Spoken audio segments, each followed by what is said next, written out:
애들 이제 키울 때 영양을 섭취해야지 클 거 아니에요. 또 한편 중요한 건 뭐냐면 소화 능력도 중요해요. 그런데 영양 섭취만 따져놓고 보자면 죽을 먹이면은 소화가 잘 돼요. 그런데 흡수 잘 된다고 애들 죽만 먹이면 어떤 일이 벌어질까요? 네. 이도 발달하지 않을 뿐만 아니라 소화기관도 약해지게 되니까 거친 음식을 소화를 못 시켜요. 근데 이 아이가 혼자 살아나갈 때 정말로 필요한 능력은 거친 음식도 소화시킬 수 있는 능력이 정작 더 중요한 것인데 영양분이 중요하다고 죽만 먹이면 안 되잖아요. 이거는 이제 비유컨대 초등학교나 이럴 때 점수 잘 받았으면 하는 마음에서 점수 잘 받은 그 결과만 중요시하다 보면 애들 죽 먹이는 것과 똑같은 일이 벌어진다는 거예요. 이 아이가 나중에 2045년, 2050년대 살아나가려고 하면 필요한 능력은 영양분이 아니라 소화할 수 있는 능력인데, 자, 이 소화할 수 있는 능력, 이걸 지식습득 능력이라고 그러고요. 죽만 먹이는 게 아니라 밥도 거친 음식도 소화시킬 수 있는 것이고요. 농사 짓는 쪽으로 비유를 하자면 화학 비료 쓰고 농약 쓰면 당장에 소출은 많아지지만 땅이 산성화된다고 하지 않습니까? 땅 산성화 시켜놓으면 어떡할게요? 정말로 중요한 것은 땅이 생산성을 유지할 수 있도록 해주는 건데, 그래서 필요하면 퇴비도 써야 되지 않겠습니까? 아이들 공부도 똑같이 시켜야 된다고 하는 걸 마음속에 가지셔야 된다는 거예요. 그런데 이 어른들이 살고 있는 세상이 당근과 채찍에 길들여져 있는 세상이에요. 실적 달성하면 보너스 줄게, 뭐 해주면 뭐 해줄게 라고 하는 당근, 그리고 실적 안 되면은 가차없이 해고시키고 내쫓고 이런 걸 보다 보니까 애들 교육도 그런 식으로 시켜요. 그래서 요번에 100점 맞아오면 뭐 사줄게 라고 얘기를 하고, 점수가 시원찮으면 얼굴이 이렇게 찌푸려지고 이렇게 된단 말이죠. 예, 뭐 잘 받아오면 좋긴 하지만 여러분, 중요한 것은 초등학교 때의 그 시험은 뭘 아는지 뭘 모르는지를 진단해내는 성격이 더 강한 거예요. 그렇죠. 이해를 했나 못했나, 뭘 모르고 있나가 이걸 파악하는 게 더 중요한데 우리는 거기다 목숨을 걸어버리는 거예요. 그러면 아이들을 써먹는 공부를 시키려고 하면 뭐 해주면 뭐 줄게, 몇 점 받으면 뭐 줄게, 아니면 회초리로 때려, 이렇게 하는 방식으로는 미래를 살아갈 수 있는 능력을 키울 수가 없고, 정말로 바람직한 것은 스스로 동기부여가 되는 능력 아니겠습니까? 이거를 내적 동기부여라고 해요. 좋아서 하는 것만큼 더 좋은 게 어디 있겠어요. 예. 이 내적 동기부여가 좀 힘들더라도 그 길을 가야 된다고 생각을 하고요. 내적 동기부여는 원리가 3가지가 있는 거예요. 첫째가 자율성, 두 번째가 관계성, 세 번째가 역량 향상인데 조금씩 들여다볼게요. 자율성은 뭐냐 그러면 시키는 건 하기 싫어요. 스스로 뭔가를 하고 싶어요. 그건 아이들 태어나서부터의 어떤 본능적인 거예요. 엄마 마음에는 애가 얌전하게 먹었으면 좋은데 막 묻히니까 야, 엄마가 해줄게 라고 하면 애가 싫어. 밥그릇을 뺏어오고 숟가락을 자기가 들고 자기가 먹으려고 막 흘려. 엄마 보기에는 저거 다 세탁물이니까. 그래도 아이는 스스로 먹고 싶어 합니다. 스스로 결정하는 게 좋은 거예요. 어른이 돼서도 사실 어른도 마찬가지입니다. 저 이제 군대 갔을 때 그 차출 나가가지고 땅을 파라 그러더라고요. 뭐 이유도 모르고 땅을 팠어요. 그랬더니 그 다음날 아니라고 다시 덮으라고 그러더라고. 덮었더니 또 위에를 파라고 그래. 그때 제 마음속에는 땅을 파더라도 왜 파는지는 알고 팠으면 좋겠다라고 생각을 했어요. 열심히 파더라도. 그래요. 자, 그러니까 자율성이라고 하는 건 뭐냐 그러면 사람은 똑같은 일도 스스로 선택한 일은 좋아하는 거예요.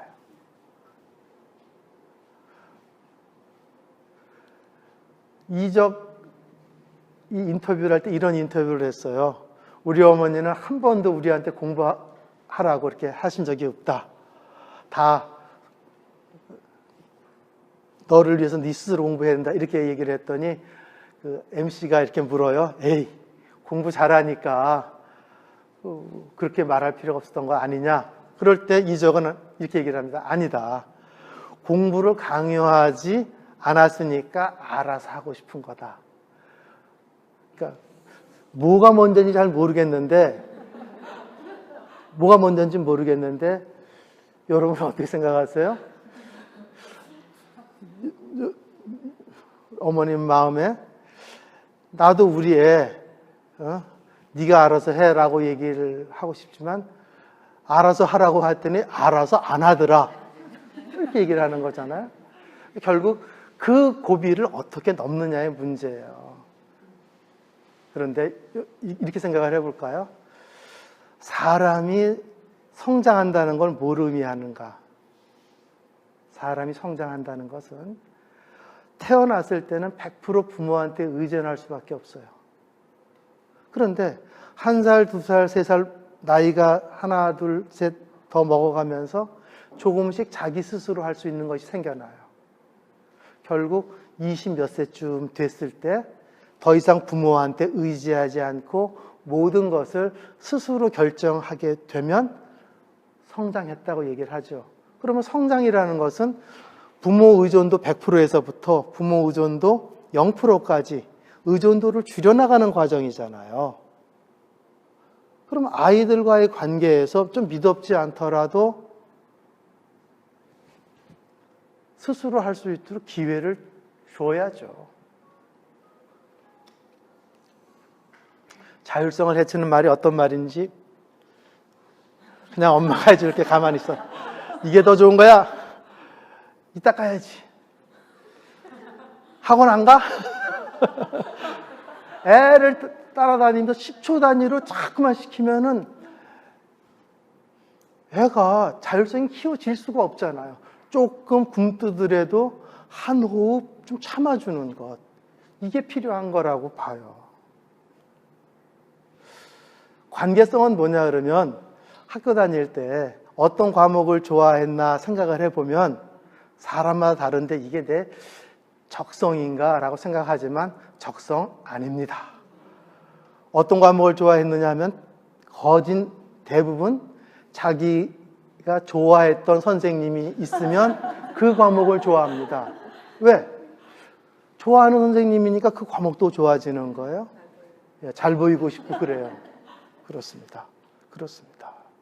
여러분, 이걸 관계성이라고 얘기를 하거든요. 애들도 마찬가지로 엄마한테 뭐 얘기를 했는데 엄마가 딴전을 피고 있으면은 자꾸만 엄마 앞으로 가가지고 얼굴을 쳐다보고 들여다보면서 눈을 마주치려고 그래요. 엄마와 좋은 관계를 맺고 싶은 거거든요. 그러니까 좋은 관계를 맺을 수 있는 일이라면 기꺼이 하려고 해요. 힘들어도 하려고 해요. 그걸 다른 말로 하면 보람이라고도 표현되는 것이 있어요. 나는 힘들지만 이러면 엄마가 이러면 심부름을 시켰어요. 나는 힘들지만 내가 심부름 갔다 오면 우리 엄마가 좋아할 거야. 그러면 심부름을 해요. 그때 느끼는 기쁨이 보람 같은 거예요. 예. 그럼 힘들어도 하는 거예요.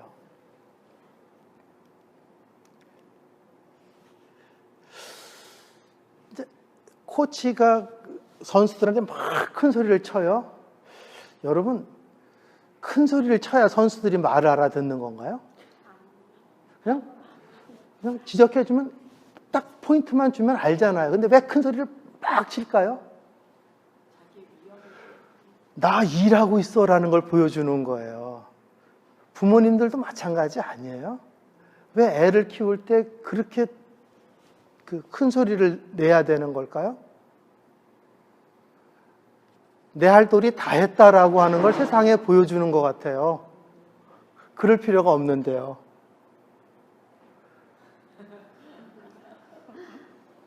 그래서 여기서 이제 드리고 싶은 말씀은 점수 따는 것 때문에 관계성을 희생하지 말라는 거예요. 그러니까 너 이러면 너 내보낼 거야? 겁을 주지 말라는 거예요. 그러면 점수는 올라가지만 더 중요한 걸 망가뜨린다는 거죠. 아니 점수 몇 점 때문에 부모 자식 관계를 끊으시려고 하십니까? 관계성을 해치는 말은 비교하는 말들. 언니는 안 그런데 너는, 이런 소리를 들으면 애들은 미쳐요. 그리고 지나친 기대, 너밖에 없다 그러면은 뭘 절 믿으세요? 너 하나면 잘 되면 된다라고 할 때 막 비장한 느낌이 막 들죠. 이런 부담은 싫은 거예요. 그리고 창피한 줄 알아라. 알거든요. 그러면서 왜 이래? 뭐가 불만이야? 이거는 전투 모드인데, 이렇게 아이들과의 관계, 특히 공부를 둘러싸고서 관계를 해치는 부분들은 어떠한 경우든지 좋은 결과를 맺기는 어려워요. 그리고 절대로 하지 말아야 될 말. 내가 어쩌다 너를 낳아서. 그러면 애들이 이 말을 새겨 들었다가, 그러니까 엄마는 사실은 저렇게 말하고 잊어버리죠. 근데 언제 애가 저 말을 되갚아 주는 줄 아세요? 중2 때. 중2 때. 누가 낳으랬어? 그런다고요. 중2 때. 중2 때 그렇게 말한 이유가 있어요. 힘으로 엄마한테 매맞지 않을 능력이 있는 나이예요. 그러므로 아이는 기본적으로 엄마와 좋은 관계를 맺고 싶어 해요. 이럴 때 엄마가 결과만을 기뻐하면 아이는 수단과 방법을 가리지 않고 좋은 결과를 받아오려고 해요. 컨닝을 해서라도. 그걸 원하시는 건 아니잖아요. 이럴 때 부모님은 결과를 칭찬을 해줘야 될까요? 과정을 칭찬해 줘야 될까요? 과정. 우리는 알면서도 왜 이렇게 안 되죠? 또 하나, 역량이 향상되는 거는 남한테 자랑하고 싶고 좋아요. 그러니까 제 아파트에 어린 애들이 태권도복을 입고 검은 띠를 메고 막 왔다 갔다 해요. 걔가 왜 태권도복 검은 띠를 메고 왔다 갔다 할까요? 자랑하려고. 맞아요. 옷이 없어서가 아니에요. 그러니까 실력은 내가 이런 실력이 있으면 자랑하고 싶은 거예요. 따라서 공부도 사실은 조금만 보면은 자기가 아는 걸 남한테 자랑하고 싶어 해요. 근데 이걸 키워줄 수가 있어요. 혹시 지금이라도 늦지 않았으니까 아이가 뭔가 이렇게 이거구나라고 하는 말이 있으면은 따지지 말고 한번 좀 들어보세요. 설명을 한번 해보라고 그랬어요. 채점 매기지 마시고. 그러니까 저희가 이제 애들 키울 때 주로 많이 했던 것 중에 하나가, 애가 뭔가 하면은 선생님 노릇하게 하고 우리는 학생 노릇을 했어요. 설명을 해보게 한 거예요. 점수 매긴 게 아니에요. 감독관이 아니라. 그리고 가끔가다 질문도 하고.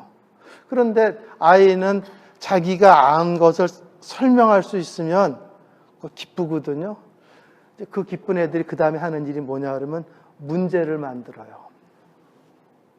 배운 거고 문제를 만들어 풀어보라고 줘요. 예. 그게 역량 향상되는 거라고요. 근데 그 역량 향상의 기쁨을 언제 빼앗느냐 그러면, 이거밖에 못 맞았어 라고 다그칠 때 그 기쁨은 없어지는 거예요.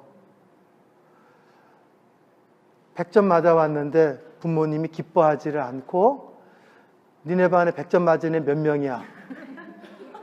이렇게 물으시면 안 됩니다.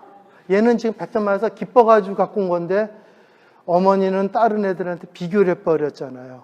그러니까 자랑할 수 있는 기회를 주는 것, 이렇게 되면 공부를 하는 거잖아요. 그러니까 기본 원리는, 써먹을 수 있는 공부의 기본 원리는 내적 동기부여를 주면서 개념을 파악시키는 공부. 이 공부가 어른이 돼서도 써먹을 수 있는 실력들이에요. 제가 그린 그림이에요. 네. 박완 선생도 그렸고 이영희 선생도 그렸는데 이걸 왜 보여드릴까요? 자랑하려고. 맞습니다. 나이가 들어도 실력 향상되는 걸 자랑하고 싶은 거예요. 그러니 실력 향상된 거를 자랑할 수 있도록 만들어줘야죠. 역량 향상을 해치는 말들은 어떤 게 있는가요? 애를 응석바지로 만들면 안 돼요. 한 입만 더 먹어, 한 입만 더 먹어 그러면은 그 실력 발휘가 아니잖아요. 엄마가 쩔쩔 매는 거잖아요. 그러지 마시라는 거예요. 3살 때까지 하나, 둘, 셋 이렇게 다그치는 것 하지 마세요. 끝까지 못할 거면 하지 마. 여러분, 애들이 하는 일은 100%가 다 끝까지 못하는 일들입니다. 끝까지 다 하는 일을 기대했으면 욕심이 과한 겁니다. 막히는 게 당연한 건데 그 막혔을 때 격려를 통해서 그 막히는 걸 넘어가도록 해주는 게 공부인데 우리는 그 격려는 안 하고 끝까지 완수할 걸 요구를 하고 저런 말을 해버려요. 그러면 애들은 아예 시도를 안 합니다. 어려운 책을 줬는데 다 못 읽었다고 엄마가 화를 내면 애는 어려운 책은 보지도 않아요. 쉬운 그림책만 봐요. 쉬운 그림책만. 이게 공부하는 건 아니잖아요. 나중에 뭐 될래? 기본적으로 가능성을 부정하면 아이들은, 그러니까 너 같은 애, 실력 없는 애, 뭐 하는 애 이렇게 꾸중을 들으면 그게 학습이 되거든요. 이걸 학습된 무기력이라고 하는 용어로 표현하는데 곤란하잖아요. 그거 바보야. 그것밖에 못해? 몇 번을 말해야 알아듣니? 못 알아들으니까 애인 거죠. 그죠? 자, 여기서 중요한 건 뭐냐 그러면 결국 뭔가 깨닫는다는 것은 실수를 통해서 틀리고 그것을 극복하는 과정이에요. 그럼 실수를 했다라고 하는 것은 화낼 일이 아니죠. 깨우쳐야 될 과제가 무엇인지 드러난 것인지 지금 몰랐다고 해서 영원히 모를 것도 아니잖아요. 그런데 우리는 아이가 틀리고 실수한 것에 대해 가지고 너무 예민한 겁니다. 오히려 그렇게 실수에 대해서 예민해지면 아이는 실수를 감춰요. 실수를 감추면은 극복해낼 방법이 없습니다. 그러다 보면 애가 곧잘 따라가는 것 같았는데 실력이 떨어졌어요라고 초등학교 고학년 올라가서 중학교 올라가서 얘기를 하는 분들은 사실은 아이들이 그동안 모르는데도 불구하고 아는 척 흉내낸 것인지도 모릅니다.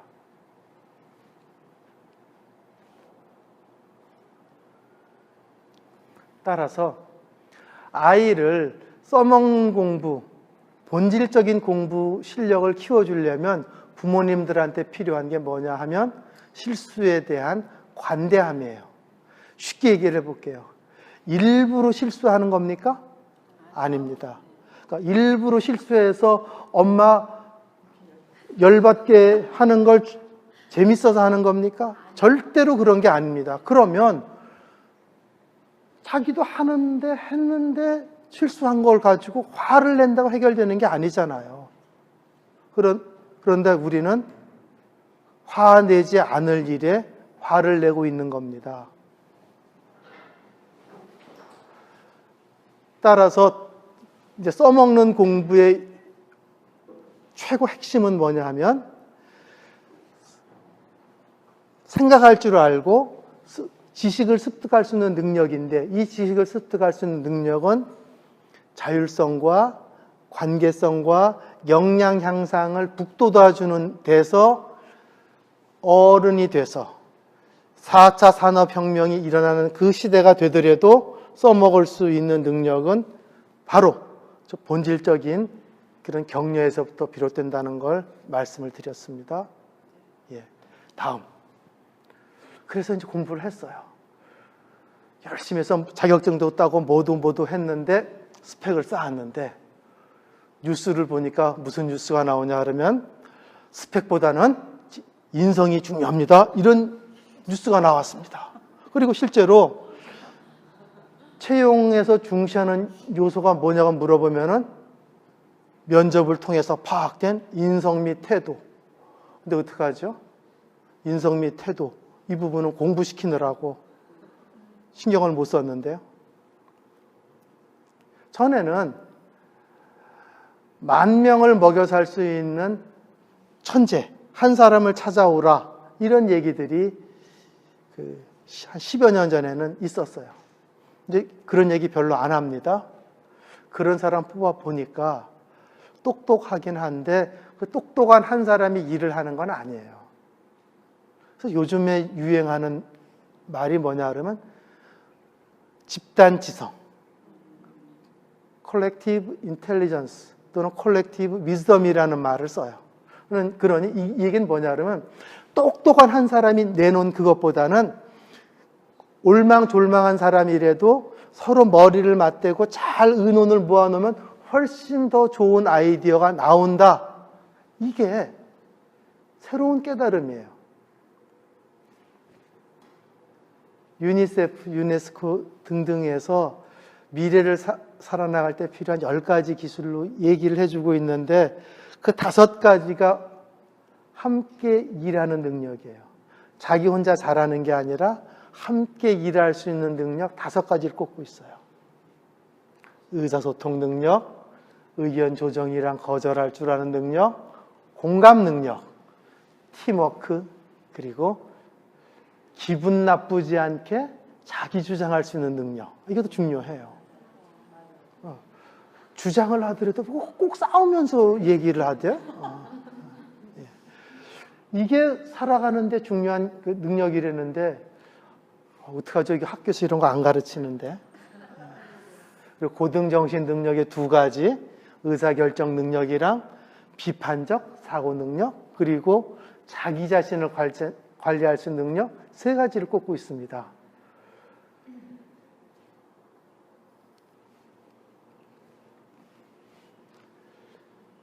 (10억이) 생긴다면 감옥에 가도 좋다라고 하는 물음에 고등학생들 56%가 그렇다고 대답을 했어요.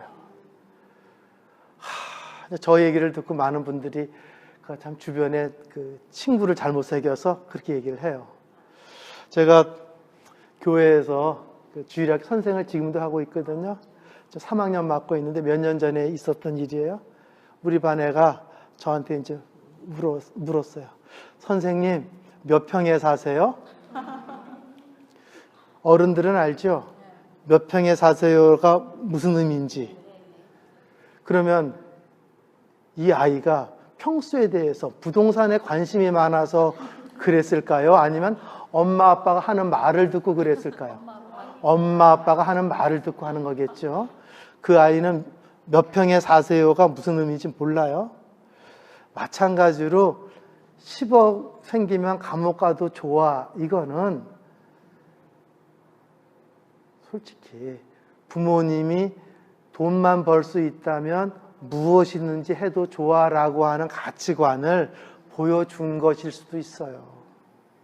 그런데 여러분, 무슨 짓을 해서 돈을 벌려고 하면 100% 돈이 벌려지면 내가 말을 안 하겠어요.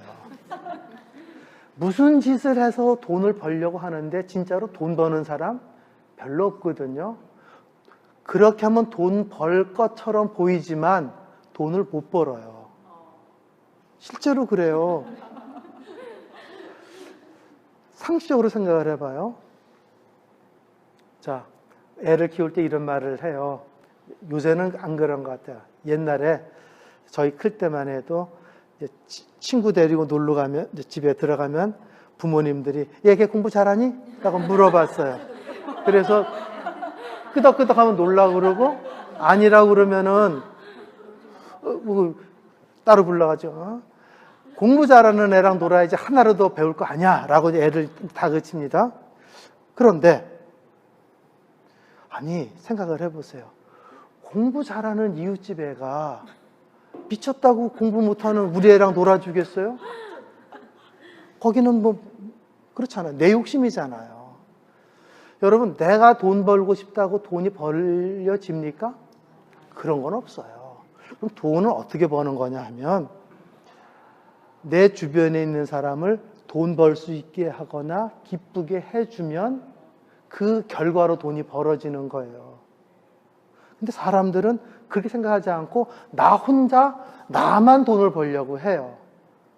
아니 기업이 자기 혼자 돈 벌려고 하면 그 기업이 성공할 수 있습니까? 불가능하죠. 남을 성공시켜주면은 결과적으로 돈이 벌리는 거예요. 그런데 우리는 그런 걸 모르고 자기만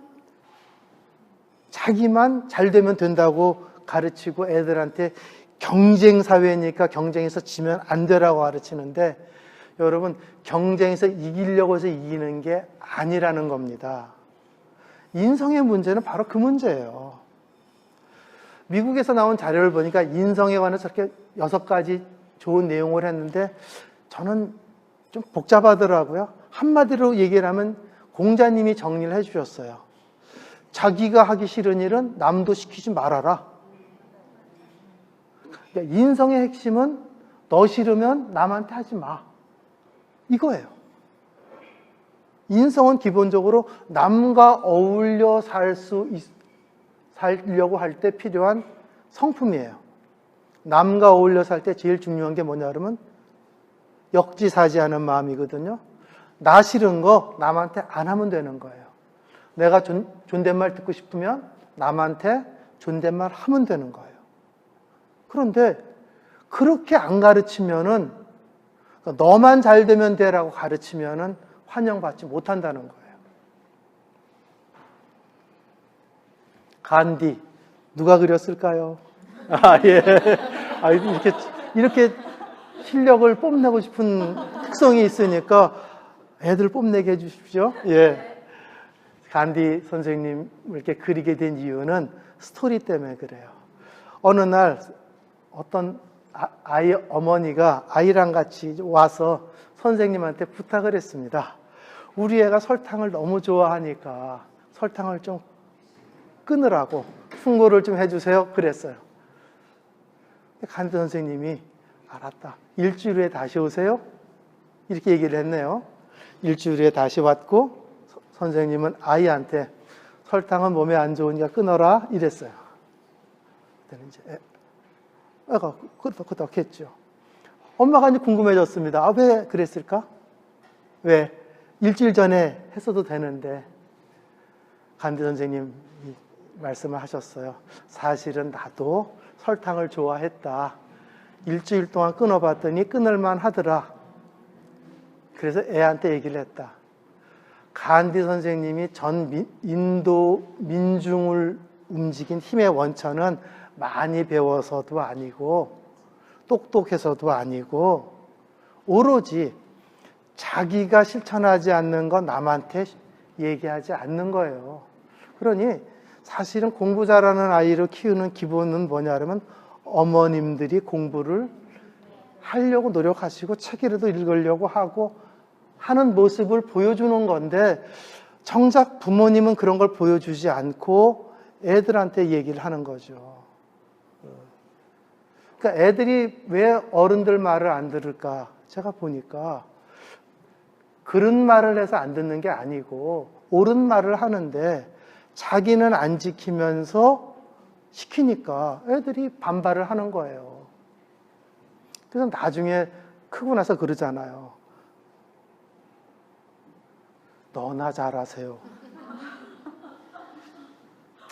이 자녀 교육의 문제는 이렇게 따져놓고 보면은 우리 애는 남보다 좀 더 잘 돼야 될 텐데라고 하는 욕심과 남을 못 따라가면 어떡할까라고 하는 두려움 사이의 갈등들이에요.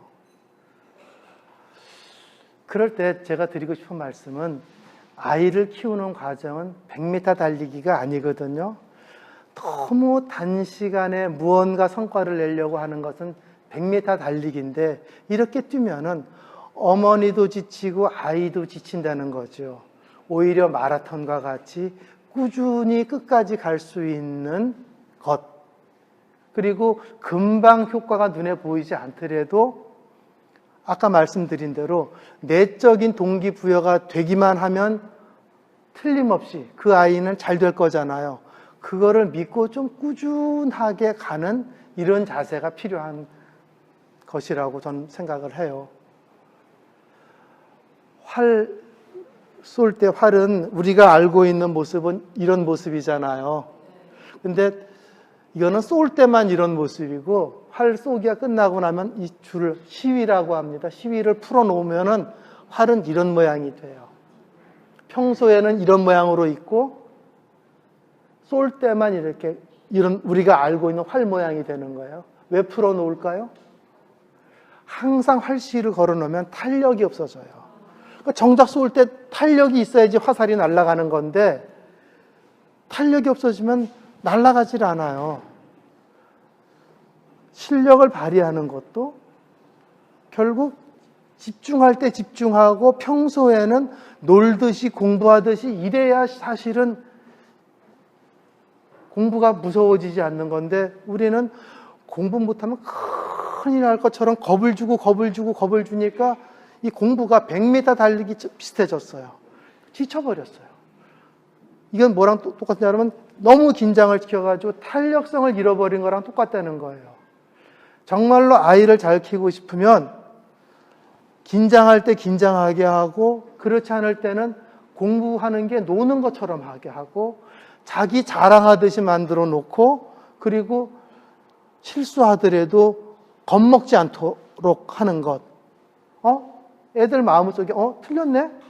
제대로 알면 되지 뭐. 이렇게 만들어주는 게 그게 핵심인 건데 우리는 그걸 무서우니까 틀리면 큰일 날 것처럼 해가지고 제대로 된 실력을 키워주는 게 아니라 답만 그냥 외우게 하는. 그래서 제가 드리고 싶은 말씀은 바쁘다고 바늘 허리에다가 실 좀 매가지고 바느질 안 된다는 거예요. 어떻게 해야 되죠? 바늘 허리에다가 실을 껴야 되죠. 그죠? 공부도 마찬가지라는 거예요. 논어에 보면은 볼립 이 도생, 근본이 서야 길이 열린다라는 말이 있어요. 저는 그 논어에서는 어떤 뜻으로 썼는지 뭐 정확하게는 모르겠지만 저 말은 맞다고 생각을 해요. 우리가 생각할 때는 공부하면은 테크닉, 뭐 무슨 책을 얼마나 읽히고 이런 테크닉에 집중을 하는데 그런 테크닉보다 더 중요한 것, 그건 근본이 서게 하는 것이고 공부의 가장 큰 근본은 뭐냐 하면 지식을 습득할 수 있는 능력, 그래서 개념을 파악할 수 있는 능력, 이 능력을 갖게 되면 그 능력은 4차 산업혁명 시대 우리가 전혀 모르는 미지의 상황이 닥치더라도 아이들은 그것을 헤쳐나갈 수 있는 능력을 갖게 된다고 생각을 하는 거예요. 그것이 오늘 이 시간에 여러분들과 같이 제대로 써먹는 공부가 무엇인지 그 얘기를 같이 한 것입니다. 감사합니다.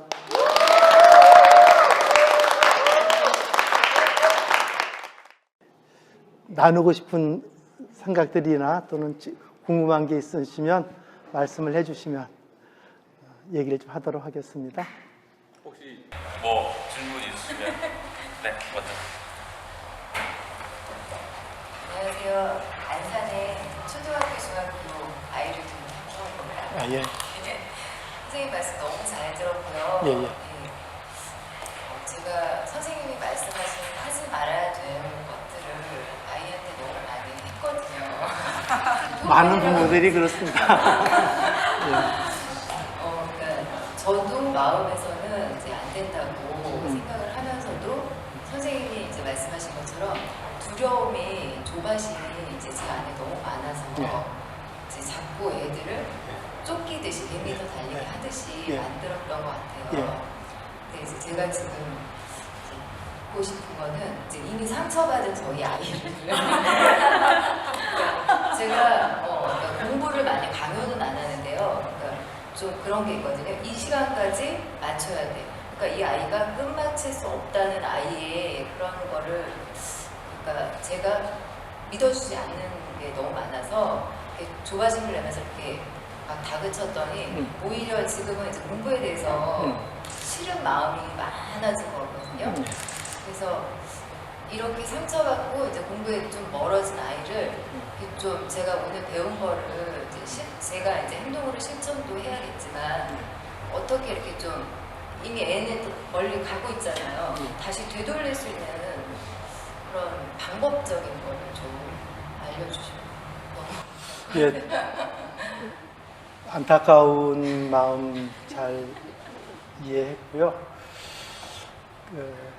금방은 안 됩니다.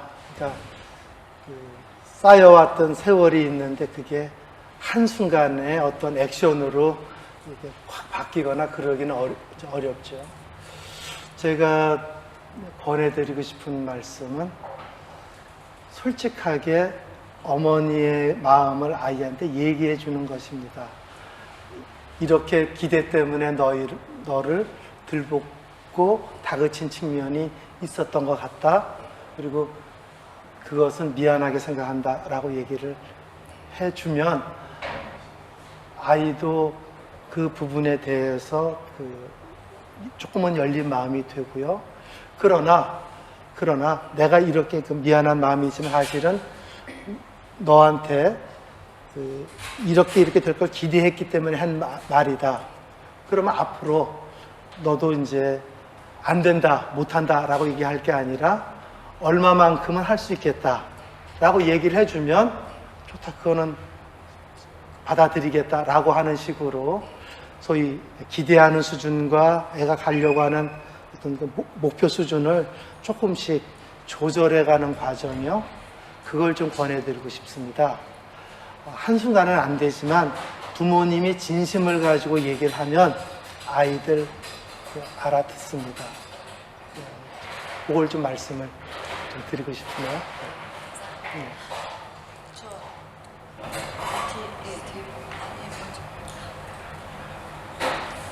저는 이제 선생님께서 예. 이제 많은 지원자들의 마지막 면접을 네. 최종 면접을 본다는 얘기를 듣고 인성을 많이 본다는 얘기를 하셨잖아요. 그래서 예. 도대체 그 인성이라는 게 면접 때 어떻게 드러나는 건가? 예. 그게 너무 궁금하죠? 네. 그러니까 제가 드리는 말씀은 일반적인 방법이 아닙니다. 그러니까 최종 면접관들은 각자 자기 나름대로의 노하우가 있습니다. 근데 그 노하우는 뭐 사람마다 다르니까 일반론은 없고요. 제가 쓰는 방법을 말씀을 드리자면 이렇습니다. 면접을 하러 오는 사람들은 예상 질문을 뽑아옵니다. 그죠? 5개 내지 6개 질문을 뽑아오고 답을 다 준비를 합니다. 저는 그렇게 준비해온 사람들을 실망시켜서는 안 된다고 생각하는 편이에요. 그래서 예상 질문을 묻습니다. 묻는데 조건을 하나 붙여요. 보통 질문에 대해 가지고 3분짜리 답을 준비를 하거든요. 1분 안에 답을 하라고 그래요. 그러니까 축약하는 것도 실력이에요. 자, 그러면 이제 면접 오셨다가 쳐봐요. 질문을 하는데 준비한 거를 턱턱턱 물어주니까 얼마나 기쁘겠어요. 조건이 1분 붙긴 했지만 뭐 그렇다고 뭐 말 못할 건 없잖아요. 그래서 단 5개 정도 질문을 하면 시간은 5분 정도 걸리고 준비한 걸 거진 소화를 하니까 굉장히 마음이 너그러워집니다. 이때 압박 질문, 뜻밖의 질문, 이런 걸 해놓으면 이제 성격이 확 드러나는 거죠. 막 팔 걷어붙이고 싸우려고. 그러니까 제가 이제 말씀은 이렇게 기본적인 것, 면접은 준비를 했더라도 구체적으로 뎁스 있게 들어가면 나 뭐 했습니다 라고 얘기를 할 때 그걸 구체적으로 어떻게 했는가, 그때 누구와 있었는가, 그리고 그때 각자들은 어떤 역할을 이렇게 맡았는가 라는 질문을 구체적으로 하나, 둘, 세 층만 더 구체적으로 들어가면 꾸며내질 못합니다. 예를 들면은 뭐 데이트할 때 키스했다라는 거 진짜 안 해본 사람은 구체적으로 물어 들어가면은 꾸며서 키스한 장면을 스토리를 만들어낼 수 없습니다. 그런 식으로 진실을 알아본다든가 압박 면접을 해서 이 마음이 드러나게 한다든가 등등의 방법을 써서 보면 한 반쯤은 걸러진다고 할까요? 도움이 안 될는지도 모르는데. 네, 저는 고등학교, 초등학교 아이를 둔 부모님. 고등학생이랑 초등학생이었어요. 네. 아, 예, 터울이 좀 오늘 있으시네요. 선생님 만나면서 굉장히 영광스럽게 아, 생각하고요. 그러셨어요? 네, 사실 감동을 조금 받았습니다. 그리고 얘기하면서 강의를 들으면서 아이한테 하나, 둘, 셋 한 부분을 굉장히 반성을 많이 했어요. 그 부분을 반성을 많이 했고요. 아, 예, 예. 대한민국에서 솔직히 사교육을 포기하기라 쉽지 않은 게 네, 압니다. 현실이거든요. 그렇다면 좀 사교육을 효율적으로 학부모님들이 좀 이용할 수 있는 방법, 그런 방법이 없을까라는 생각이 제가 강의를 들으면서 좀 질문이 들었거든요. 네. 그 부분에 대해서 답변을 좀 부탁드리겠습니다. 예, 저는 뭐 일률적으로 말씀드리기는 좀 어려운데요. 사교육을 메인으로 삼지 말라는 말씀을 드리고 싶습니다. 그러니까 지나치게 의존도가 높은 것은 실망이 그만큼 큰 겁니다. 그리고 사교육이 됐던 공교육이 됐던 공부의 본질은 결국 모르는 것을 깨닫는 과정, 이걸 중요시하는 교육이 되어야 되고요. 그래서 그 말씀을 좀 드리고 싶어요. 구체적으로 뭘 어떻게 하고 이 플랜은 그건 정말 사람마다 다르고 환경마다 다르기 때문에 일률적으로 말씀드릴 수는 없어요. 제가 제 아이들을 학원을 안 보냈다고 해서 다른 학부모님들 애들 학원 보내지 말아라 이런 말씀 절대로 안 드립니다. 보낼만 하면 보내세요. 그러나 거기 학원이 모든 것을 다 해결해 줄 거라고 믿지는 마시고 결국 공부의 본질이 무엇인지는 놓치지 않으셔야 된다는 겁니다. 이 정도 조언.